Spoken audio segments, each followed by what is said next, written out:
lakini namshukuru sana Mungu kwa nafasi aliyenipa, nafasi nyingine tena na uhai na uzima wa kukaa mbele yenu na kushare vitu vichache ambavyo nimevitafakari kwa wiki kama moja.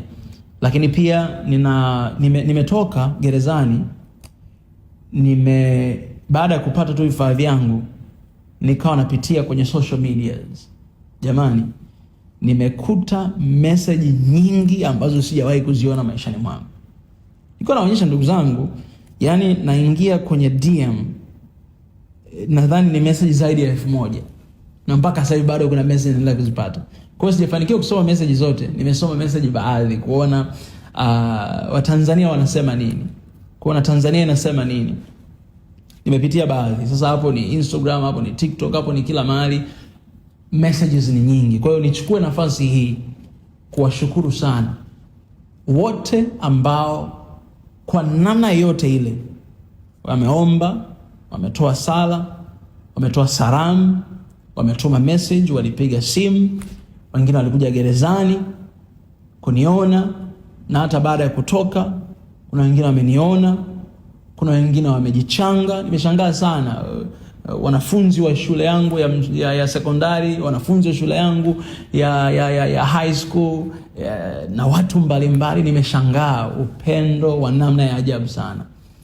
Kwa hiyo nichukue nafasi hii kusema asante sana kila mmoja aliyefanya kwa sehemu yake. Nawashukuru sana. Sina maneno ya kusema.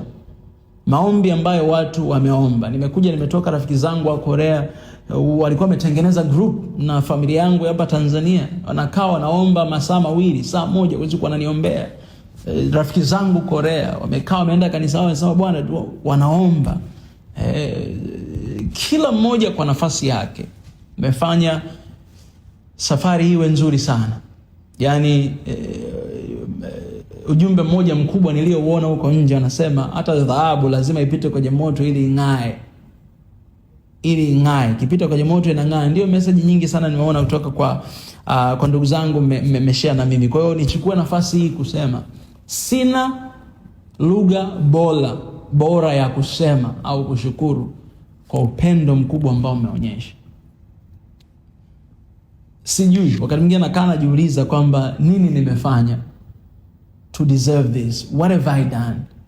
Yani najisikia mzigo na najisikia deni kwamba kwa hichi na kwa imani ambayo Watanzania mmeifanya juu yangu, najisikia deni kwamba I must do something for Tanzania.